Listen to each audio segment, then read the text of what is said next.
Merci, bonjour à toutes, bonjour à tous. Je suis le maire d'Héricourt, donc petite ville de Haute-Saône, à l'est du département, et située à égale distance entre Belfort et Montbéliard. Dans un ensemble urbain de 300 000 habitants, c'est une petite ville d'origine textile, mais qui a beaucoup œuvré pour le développement de l'emploi, qui compte à présent 11 000 habitants et 5 000 emplois sur son territoire environ.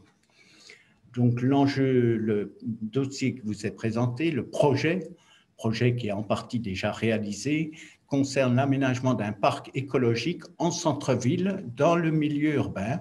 On a la chance d'avoir une rivière qui fait 30 km, qui prend son origine à Ronchamp et qui rejoint ensuite l'Allan à Montbéliard. Son parcours de 31 km, une partie de ce parcours est située dans notre ville et traverse le centre-ville de la ville d'Héricourt. Et donc, ce parcours a été aménagé, notamment les berges ont été réaménagées, etc. Et maintenant, nous nous occupons donc d'un parc dénommé Parc de la Liselle, parc naturel urbain, qui est composé de deux parties.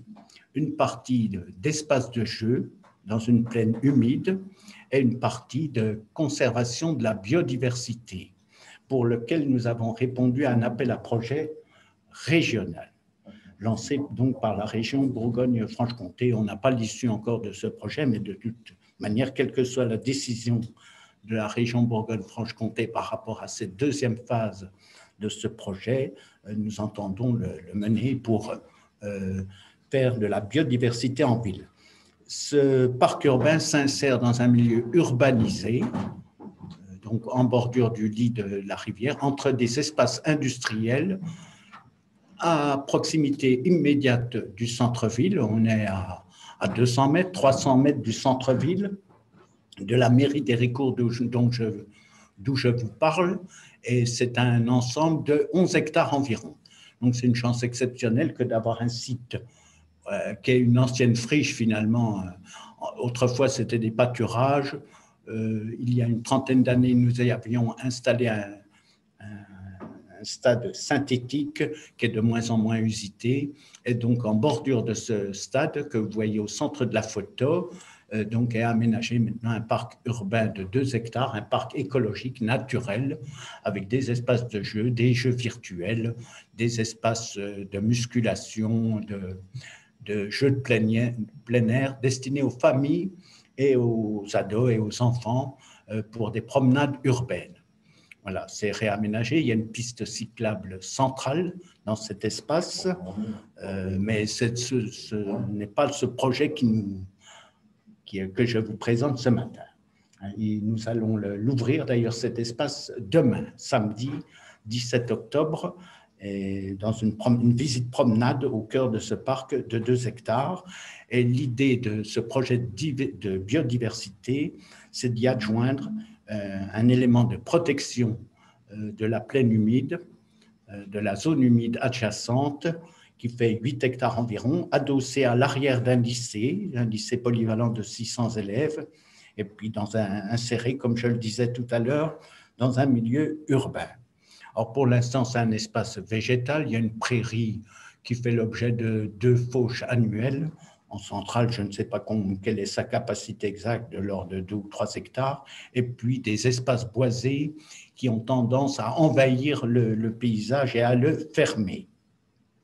Donc, l'idée, c'est de voir une cohérence milieu naturel, milieu urbain, et adossé à ce parc urbain destiné aux familles, d'en faire un espace de biodiversité qui accueillerait, qui développerait aussi un lieu de promenade et de flânerie structurante en centre-ville, et qui servira aussi d'amorce à un plan cyclable en direction de Montbéliard, de la ville de Montbéliard, donc à partir de l'hôtel de ville d'Héricourt, et pour nous rendre plus loin dans le pays de Montbéliard en traversant ce parc.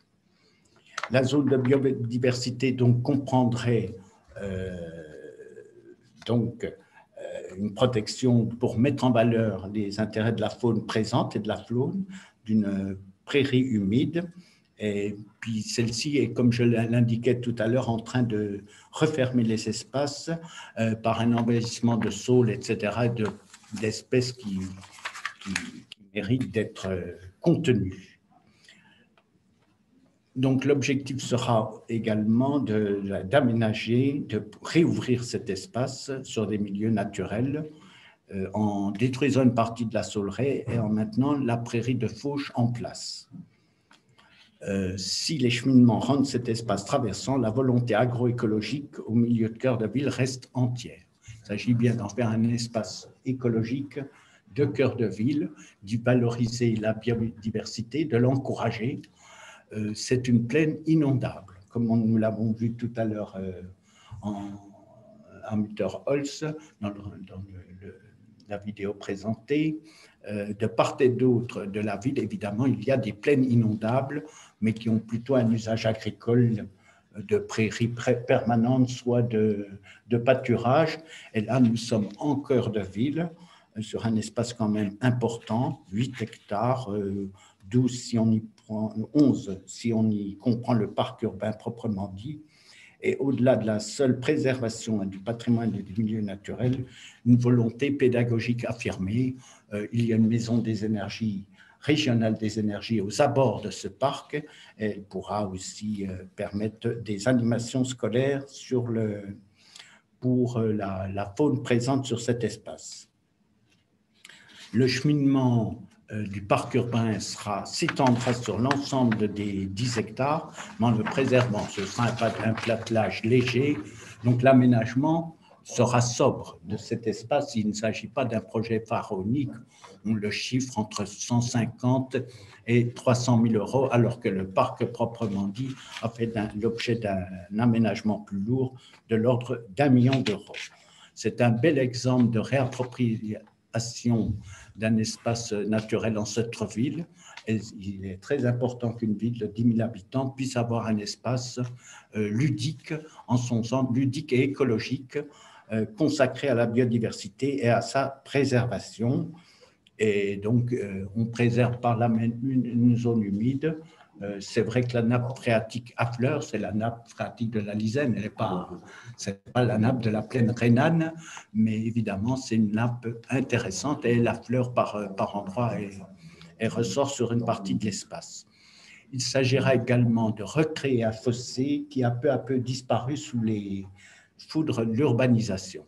C'est-à-dire ce fossé a été, dans sa partie amont, a été comblé et mis en tuyau, c'est-à-dire il est couvert, il n'existe plus. C'est un fossé qui faisait plus d'1 kilomètre, 1,5 kilomètres. Et donc, nous le recréerons au sein de ce parc en y amenant les eaux pluviales du secteur, en le reconstituant. Ces eaux pluviales, pour l'instant, vont directement à la station d'épuration. Donc là aussi, il y a un enjeu important pour recréer ce fossé dont je ne sais pas si on le voit d'ailleurs sur le plan, parce qu'on n'a pas une présentation détaillée, on n'a que pour l'instant un pré-projet, et évidemment pas de vidéo consacrée à cet espace. Il nous paraît intéressant de pouvoir y travailler, et même si ce projet est récent, puisqu'il date de 2018, nous avons acquis déjà le foncier pour permettre cette réalisation. Donc 7 à 8 hectares de foncier. Je remercie l'Agence de l'eau qui nous a apporté un concours de 80% pour le financement de cette protection de la zone humide.